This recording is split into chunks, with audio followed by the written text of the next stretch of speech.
Sweetheart, come on. Come on, honey. You can come here.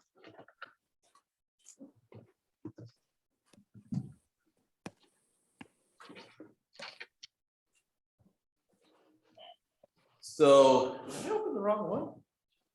I think this is the right one. I may have opened the wrong class. Give me a second.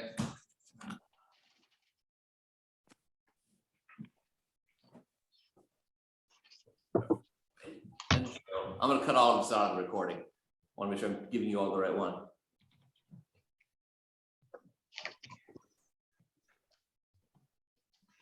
Oh, no, yeah, I'm right. Okay. View slideshow. I want to make sure I was doing that right. All right, back to the PowerPoint.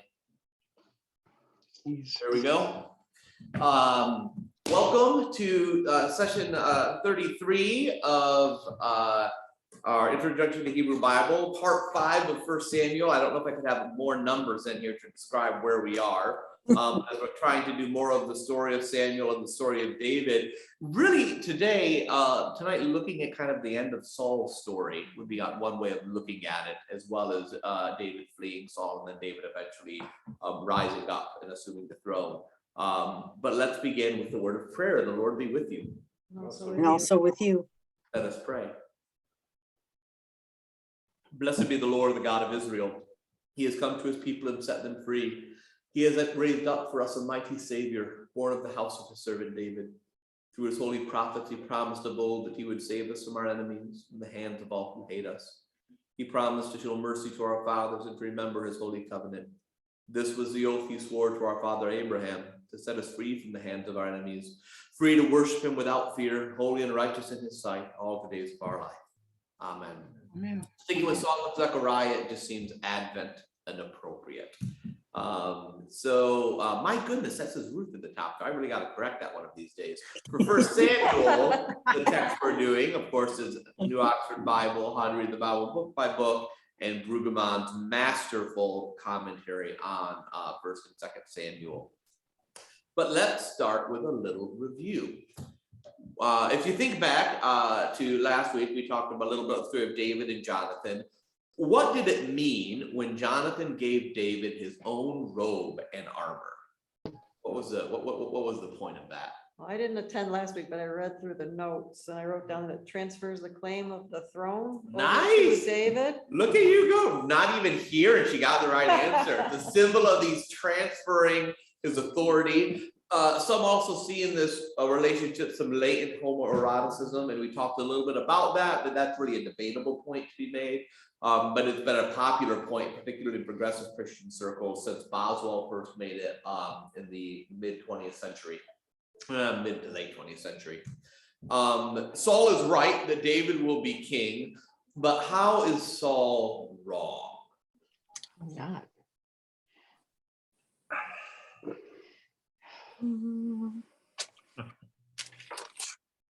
Well, he's wrong to think that David is a threat. Yes. It's not because David's own ambition, right? Instead of it being David's own ambition, Because it's God's will. It's God's will. David becomes king. Yeah, that Saul, he actually correctly ascertains what is going on with David, but instead of ascribing that to the will of God, he ascribes it to David's ambition, and therefore finds himself threatened by it.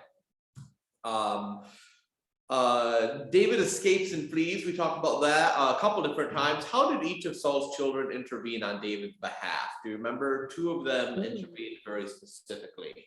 So this is like either or. I cannot remember what Mikhail did. Oh, but I remember she was very big into it, but I can't remember. I'm sorry. There's a hint in the picture. Yes. No, Out the window. Gave him the rope to go out the window.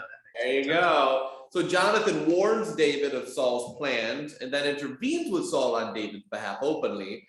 And Michal helps David escape, but then lies to her father. What is ironic, there should be a question mark there. I do a really good job proofreading these slides. What is ironic in Michal's ploy to help David escape? There's something that she does that brings great irony to the story.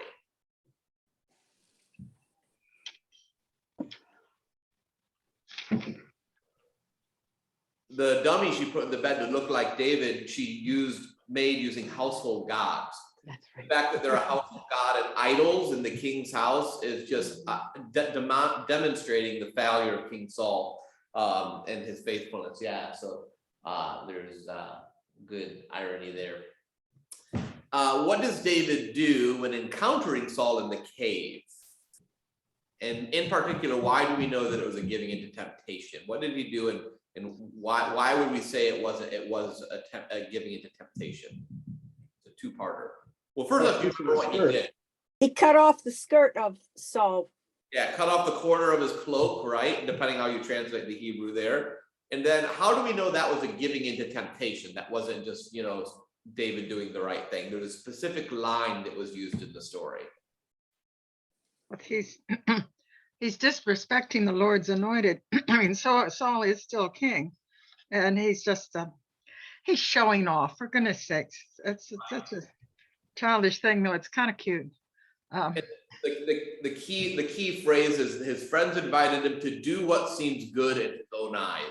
And remember, that was that line in the Judges cycle. In those days, there was no king, and everyone did what was right in their own eyes. So doing what's right in your own eyes is that's leading back to the era of the Judges, the failure of that time. So there's a little literary nod there, if you caught it. When David comes out of the cave after having done this, what does he say to Saul? Days are numbered and I'm taking over. I give up. I'm going to go back to the shepherd field. Do you remember what he said? He insists that sparing Saul was proof that he's not a threat to Saul, that he has not betrayed Saul. So even though it was something he did, kind of as Carolyn said, kind of the disrespectful thing, he also says, I could have done more. And the fact that I did it should prove to you that I'm not who you've made me out to be. How does Saul respond to that claim? Does he shoot an arrow at him? No, he's all sorry and calls David his son and how good you are, and we'll be friends again. But you can't trust Saul. Yeah. He asked David to promise not to cut off his descendants after him. No, we get back to descendants again. Yeah, excellent. So he breaks down and weeps, needing to confront the truth he's been fleeing all this time. Not only will he lose his kingdom, he loses any claims to righteousness or justice by acknowledging that David's done nothing wrong, that he's pursued him without cause. Saul acknowledges that David will be king, but pleads that his descendants will not be wiped out. And David agrees to that, which is odd, because normally you would always wipe out the competing heirs to the throne. So, any questions on last week's material before we move into this week's material? If you got a Bible handy, go ahead and pick it up. Wave it in the air, make the devil angry, as they used to say in my mom's charismatic church. There you go.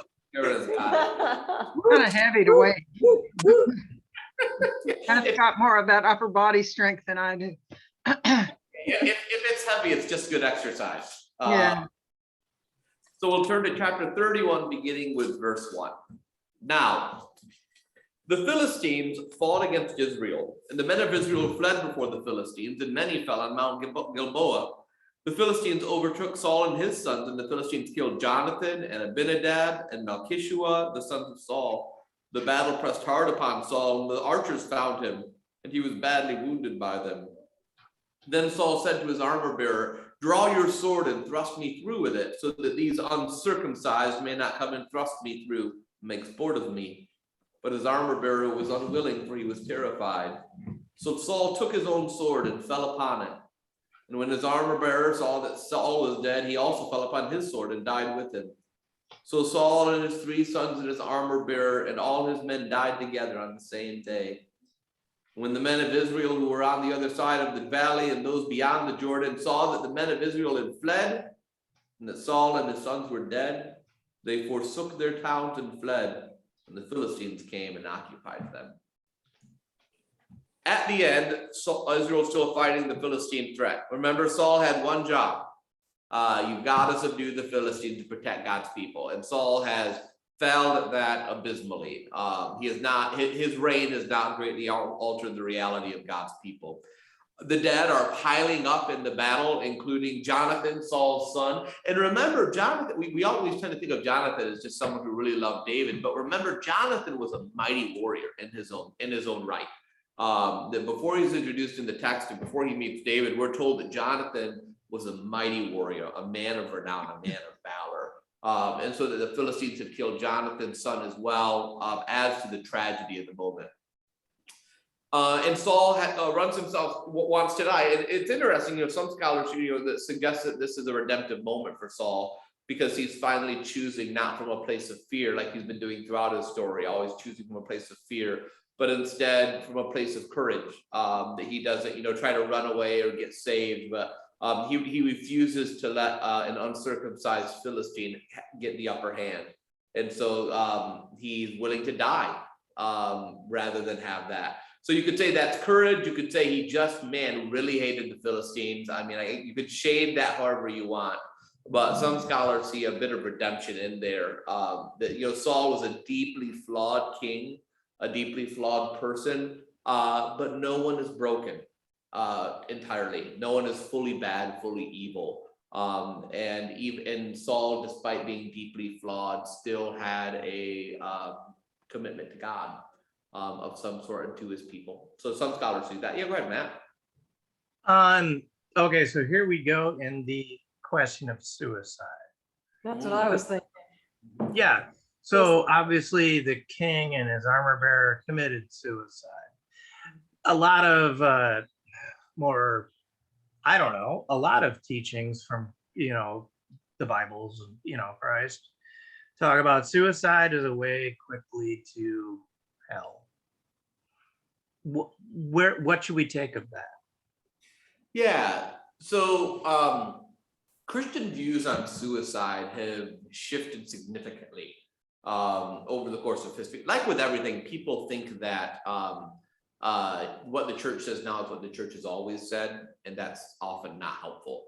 So suicide was common before Christianity, often in the way in which we see it happen in the story of Saul, that to avoid shame or suffering, that you would do that, as well as institutional suicide. So when the king dies, all of the king's slaves have to die, stuff like that you see in the pyramids. Yeah. There's also some interesting, so the Donatists were an early Christian sect. Eventually Donatism was deemed heretical. But there was a fanatical group called the Circumcisions in Donatism. And what they would do is they would attack strangers on the street so that the strangers would kill them and they could become martyrs. Oh. Kind of complete that, right? That's a weird thing. Early Christianity eventually did, though, establish a ban on suicide, but that was something that took a few hundred years to develop. Go ahead. Does that have any scriptural reference to suicide? So Augustine in the 5th century was the first kind of major person to come out and say suicide is wrong. He was the first overall condemnation. So this is 5th century, so you're going, 400 years before this happened. His biblical justification was based upon the 10 commandments, which one of them is thou shalt not kill. And so he believed that that was an example of killing, and so you can't commit suicide either. Other reasons he gave them were based upon Neoplatonic philosophy, as most of the things that Augustine believed. In the 6th century, it became an actual crime to commit suicide, which is always kind of confusing to me. And it also began. Yeah, right. It also, that was really when it began to be viewed as sinful. So Augustine of Hippo did not believe suicide was wrong, that you should not do it.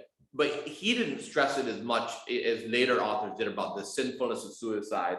As that developed over the course, by the time you get up to around the 16th century, was when finally, if you died by suicide, you were denied a Christian burial.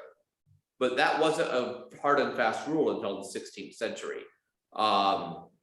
It got even worse by the late 17th, early 18th century.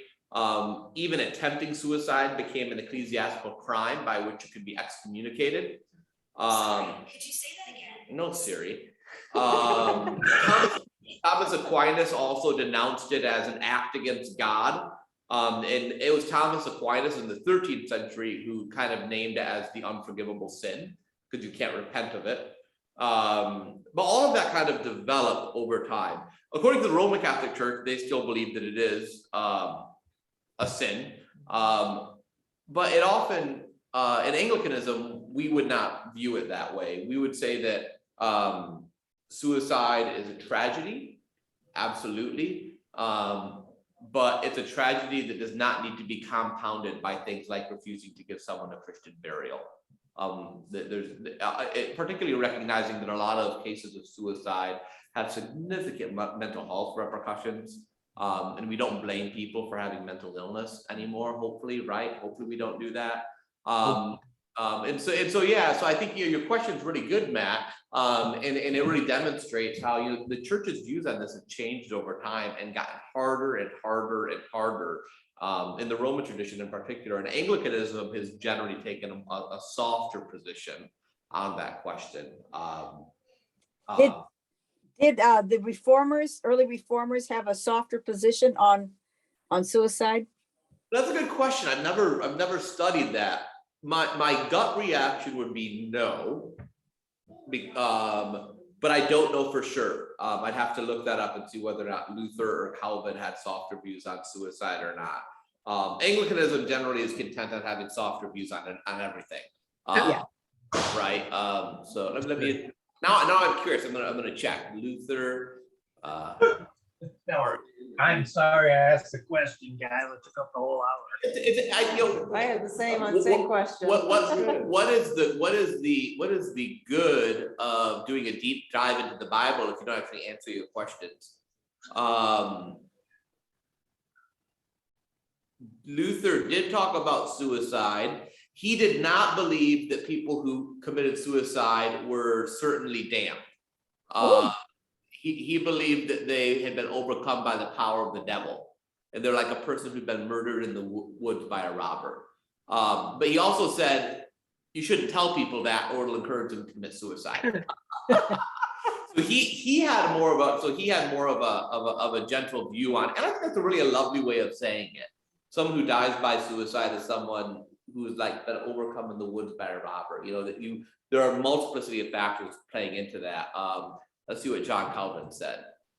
Views on suicide. My gut tells me he was mean, but that's because I always assumed that John Calvin was mean. Calvinism means you were born dead. Everyone else, you're born alive. So yes. Oh, yeah, I was right. He was mean. For example, someone in this community died by suicide, and Geneva's consistory made his body dragged on a hurdle before burial and confiscated all of his assets. Oh, Jeez. Yeah. So yeah, as is generally the case, Calvinism sucks. That's going to be on YouTube forever now. I just realized that. I have a lot of friends who are Technical term, but I can never bring myself to do it. Yeah. Yeah. So good question. Let's continue on. The armor bearer refuses to do the act, and so yeah, as we said, Saul chooses to fall on his own sword. I'm not sure, but I think this might be the origin of that phrase, to fall on your sword. I don't quote me on that. I'm not positive, but I think this is where that phrase comes from. Carolyn, you look like you might know. No, I don't know.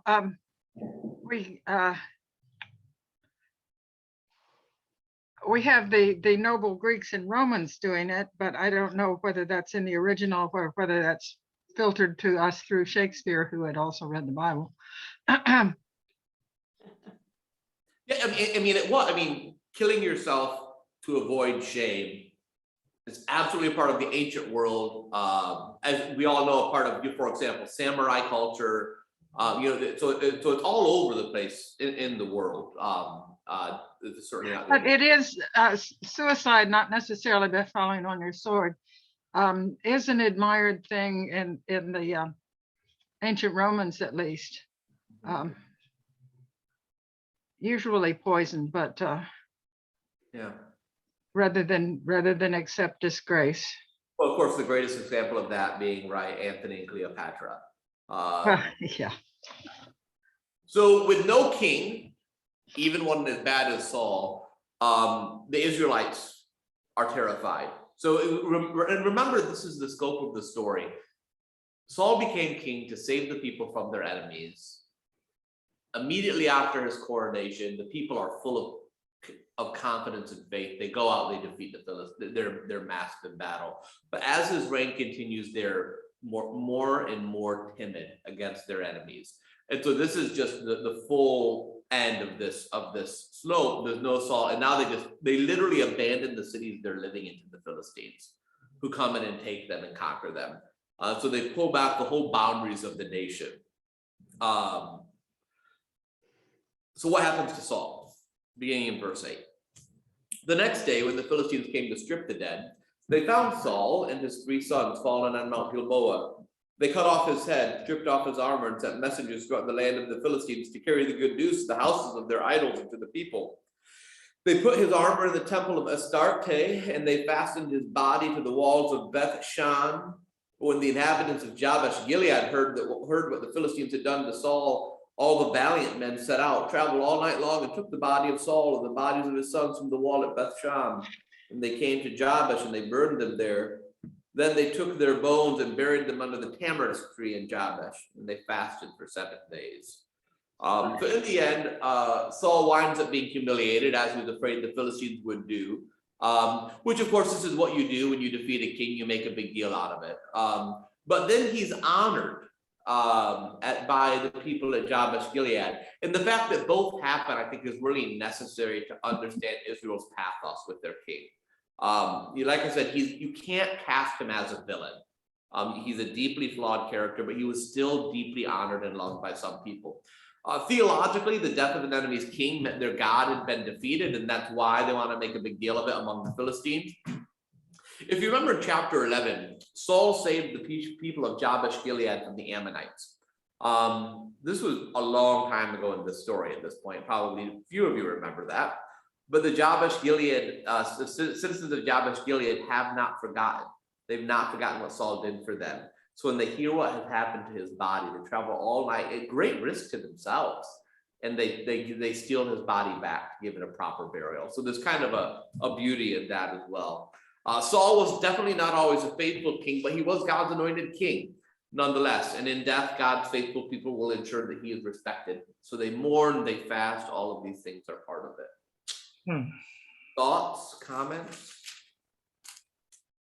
That is the end of 1 Samuel, but the story continues in 2 Samuel. And we're going to just charge right into it then, beginning in chapter 1. After the death of Saul, when David had returned from defeating the Amalekites, David remained 2 days in Ziklag.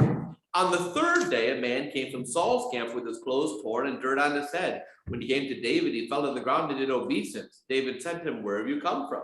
He said to him, "Oh, I've escaped from the camp of Israel." David said to him, "How did things go? Tell me."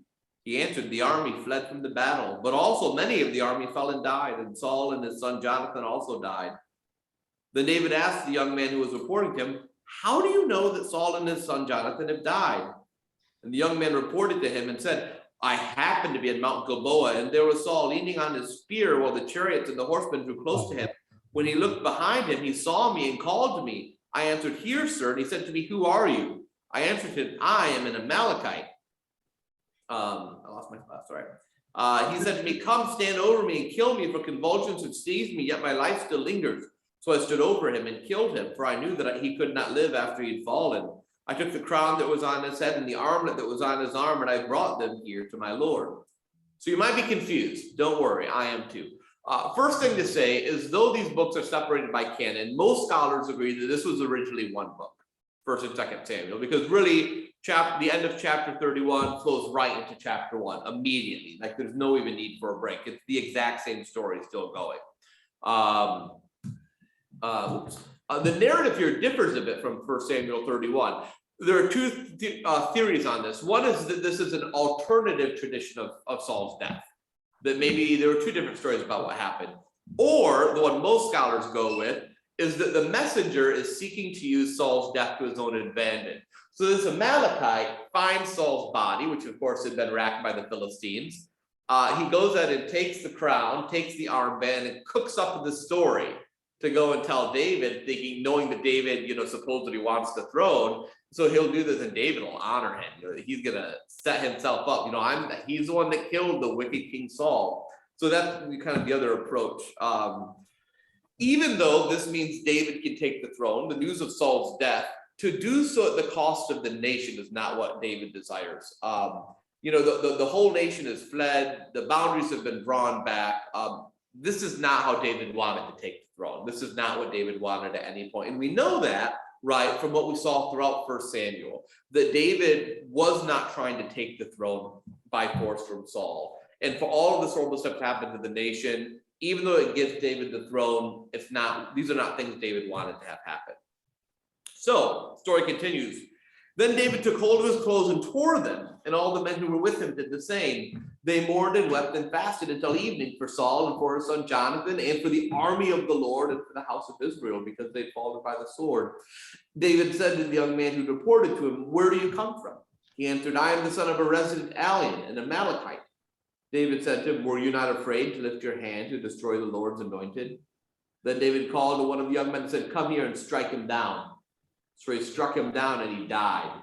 And David said to him, "Your blood be on your own head, for your own mouth has testified against you, saying, I have killed the Lord's anointed." So David responds not in glee at the news of Saul's death, but in pathos, because God's anointed is dead. And whether or not David, this man maybe thought he was going to trick David, and he didn't clearly understand who David is. David and his whole company grieved for Saul. They grieved for Jonathan. They grieved for the people of Yahweh, the whole house of Israel.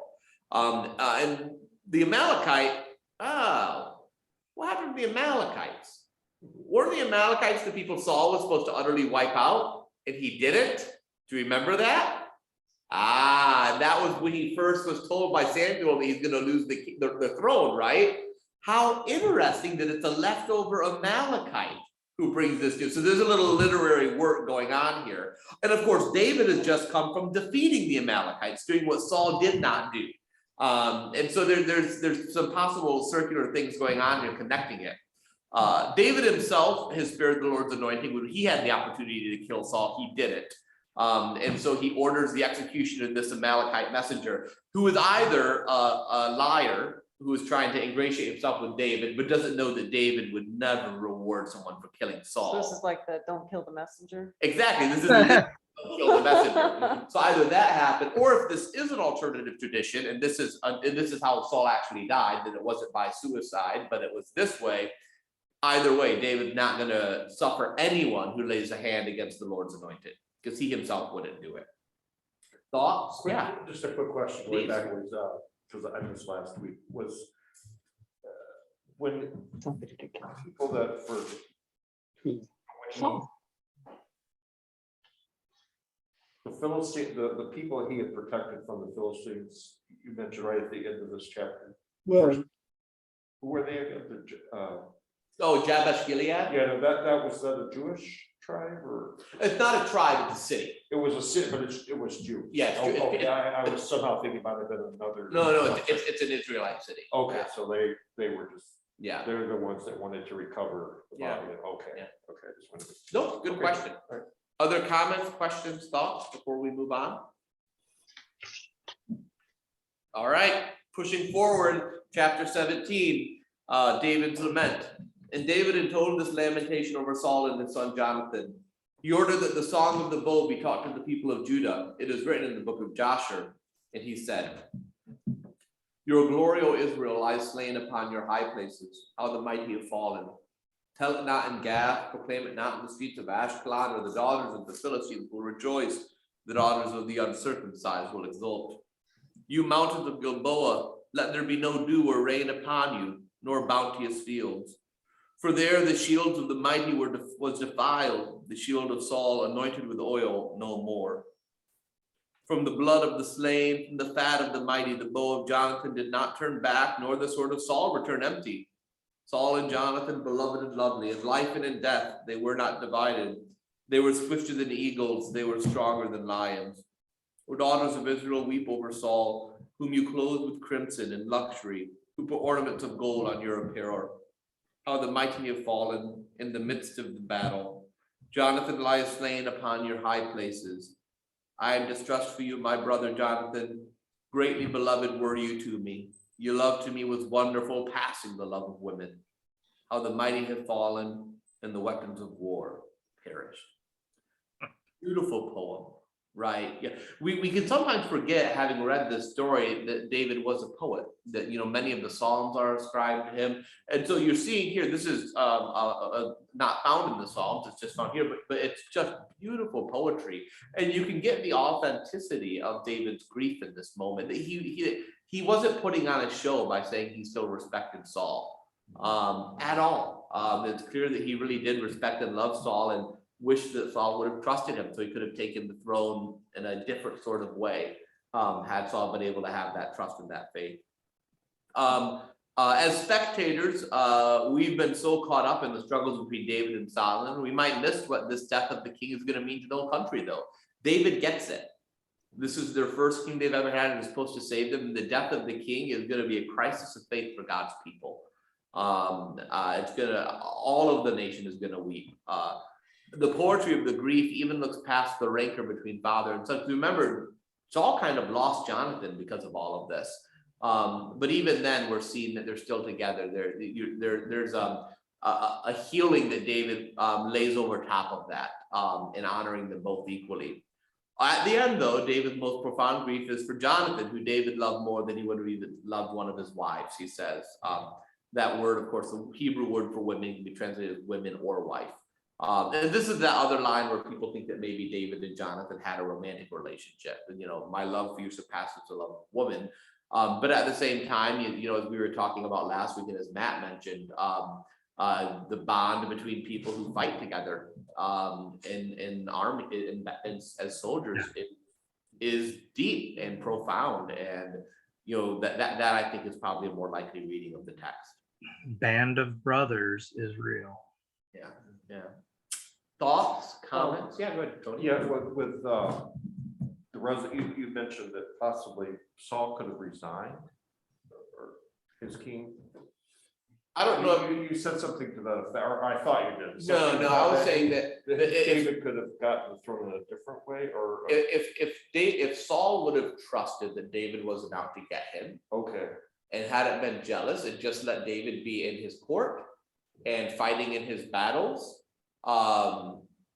Saul, in theory, no one ever told Saul to leave the throne. okay, Saul could have remained king until he died, and then Okay. David could have assumed the throne, and it could have been a peaceful transition. okay, But it was Saul's inability to let go of his jealousy, his fear, his anxiety about David. And if you think about it, if Saul had let David stay in his court, if Saul had let David remain as a mighty warrior of battle and not seen that as threatening, maybe Saul would have actually routed the Philistines and done what he needed to do. And so I think there's a question here, when God calls, we think God's calling us to do something and someone else steps up able to do it. Do we hold on to our desire to be the one who does it? Mhm. Or is having it done more important than our pride and our ego? Right. The real good question there, I think, for leaders is, are you willing to let someone else do it, even if it feels threatening to your ego? Because getting it done is what matters. And this whole story could have ended differently. It's a tragic story. It really is. okay. So Saul could have designated David as his successor over one of his sons. Mhm. He could have done that. Okay. Yeah. And you get the impression that Jonathan had already said that, right? By giving David his robe, giving David Okay. his armor. So Jonathan had already symbolically given the claim to David, and so Jonathan certainly wouldn't have fought it. And David, But Jonathan's not the only son, and there's another son left who's going to not accepted. Yeah, we're gonna see more of that in a little bit here. That's true. Is there any Stop significance? skipping ahead. Huh? Is there any significance to the colors? You clothed them in crimson and put ornaments of gold. 'Cause I know those two colors are very significant in like Buddhism, Mm-hmm. the red and the gold and the Yeah. red and the yellow. Only significant for that would be how expensive it is to get fabrics in that color. It's a symbol of luxury. To dye something crimson is Mhm. very expensive to do, and gold is obviously precious. So let's see what happens next, since we've already had a little bit of a preview to it. So, new king of Judah, chapter 2, beginning in verse 1. After this, David inquired of the Lord, shall I go up into any of the cities of Judah? The Lord said to him, go up. David said, to which shall I go up? He said, to Hebron. So David went up there along with his 2 wives, Ahinoam of Jezreel and Abigail, the widow of Nabal of Carmel. And David brought up the men who were with him, every one with his household, and they settled in the towns of Hebron. Then the people of Judah came, and there they anointed David king over the house of Judah.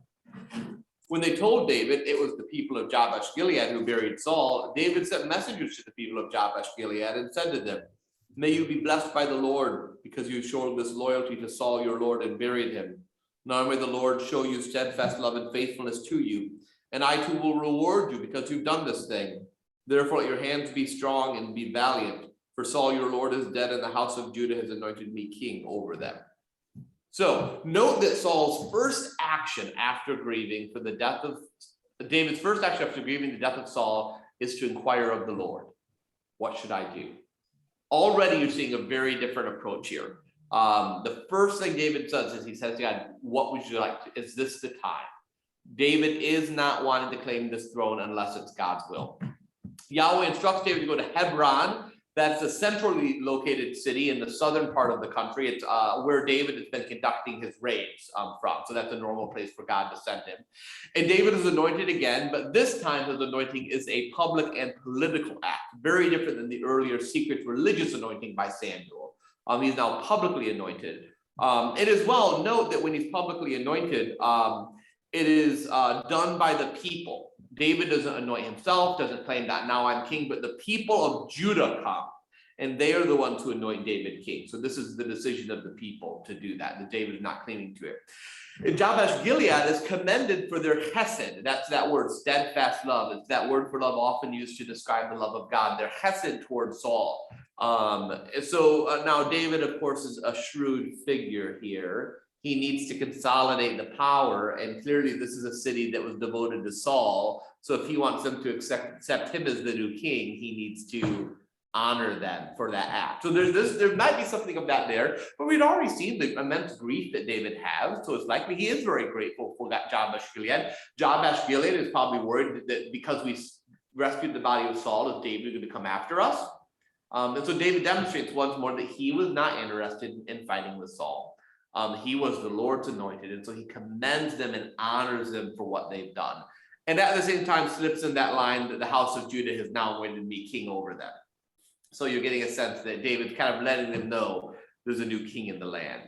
But there's a competing claim to the throne. Verse 8. But Abner, son of Ner, commander of Saul's army, had taken Ishmael, son of Saul, and brought him over to Mahanaim. And Abner made Ishmael king over Gilead, the Asherites, Jezreel, Ephraim, Benjamin, and over all Israel. Ishmael, Saul's son, was 40 years old when he began to reign over Israel, and he reigned 2 years. But the house of Judah followed David. The time that Judah was king in Hebron over the house of Judah was 7 years and 6 months. Abner, son of Ner, and the servants of Ishmael, son of Saul, went out to Mahanaim to Gibeon. Joab, son of Zeruiah, and the servants of David went out and met them at the pool of Gibeon. One group sat on one side of the pool, while the other sat on the other side of the pool. Awkward pool party. Abner said to Joab, let the young men come forward and have a contest before us. Joab said, yeah, let them come forward. So they came forward, and they were counted as they passed, 12 for Benjamin and Ishmael, son of Saul, and 12 of the servant of David's. Each grasped his opponent by the head and thrust his sword in the opponent's side, and they fell down together. Therefore that place was called Helkath Hazurim, which is at Gibeon. The battle was very fierce that day, and Abner and the men of Israel were beaten by the servants of David. So let's see what's going on here.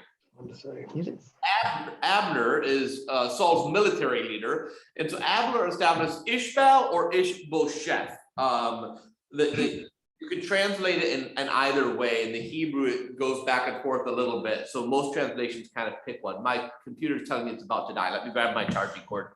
I could translate that into something else, but his bullshit. That pool party was something else. Yeah. Yeah.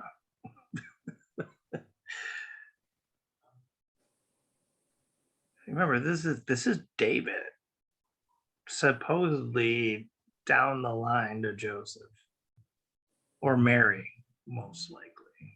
Yeah. This is all of this. It's both of them, isn't it? I'm The not, genealogy connects to both Mary and Joseph, which would make perfect Maybe. sense. just in case he isn't immaculately conceived. It's still, He was, but you get you know the line ish. The line was supposed to be through David. Maybe that was God's last thing, saying, you know, David, you were pretty good, but you're kind of a dick. So All right. kind of.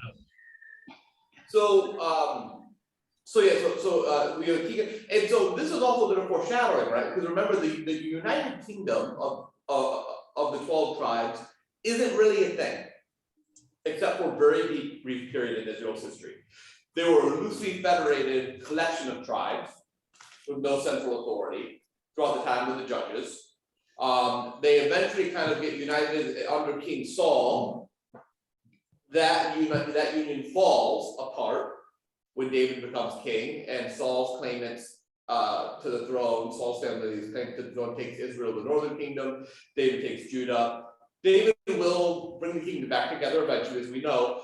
But then the nation's going to divide again between Judah and Israel after a few generations after David's reign. We'll get to that later. But I just want to draw that, because we tend to think of the nation of Israel being this united thing, and we forget that it never was very good at being a united thing, right? So I just want to be sure we catch that.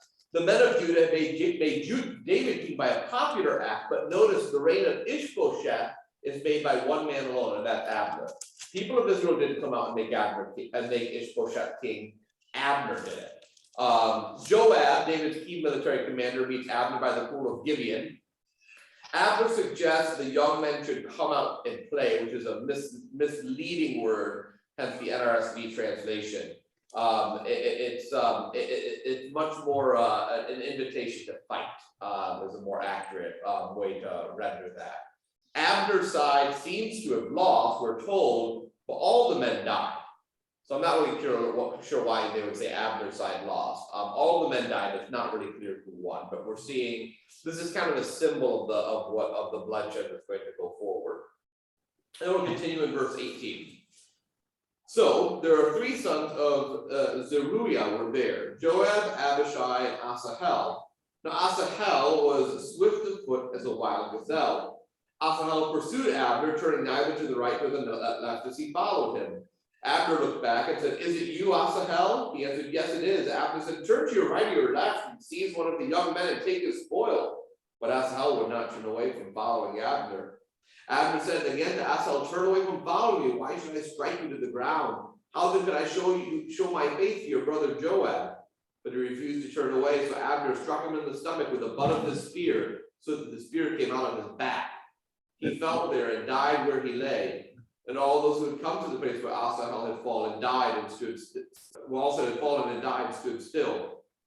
But Joab and Abishai pursued Abner. As the sun was going down, they came to the hills of Ammah, which lies before Gilead, on the way to the wilderness of Gibeon. The Benjamites rallied around Abner and formed a single band. They took their stand on the top of the hill.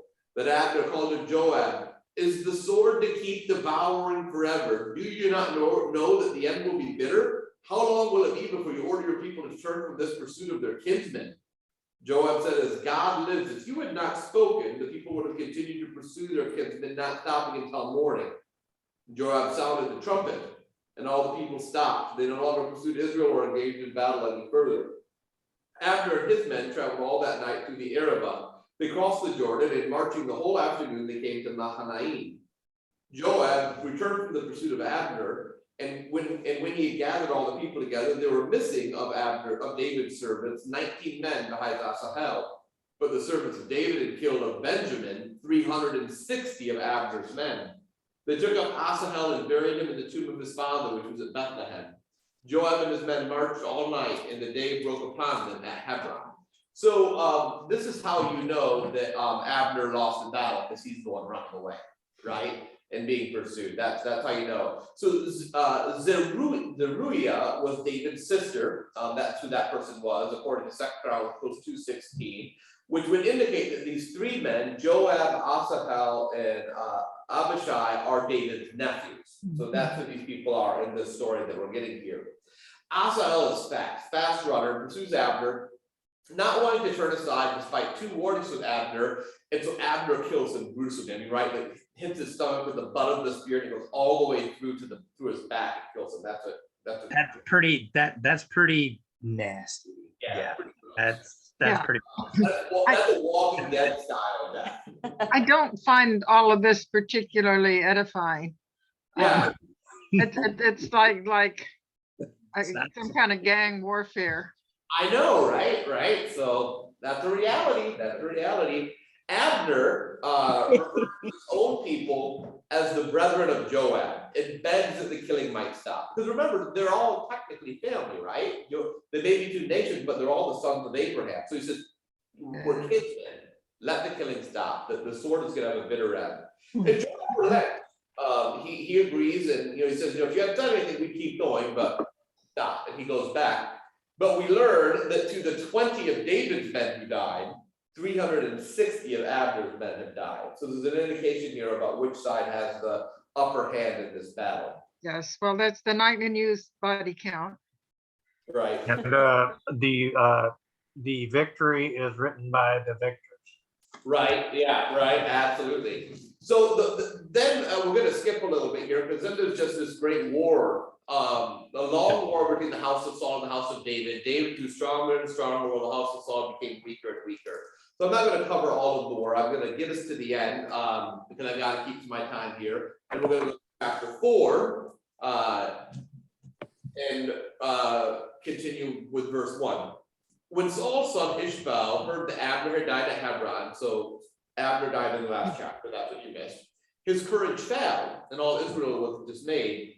Saul's sons had 2 captains of raiding bands. The name of one was Baanah, and the name of the other was Rechab. They were the sons of Rimmon, a Benjaminite from Beeroth, for Beeroth is considered to belong to Benjamin.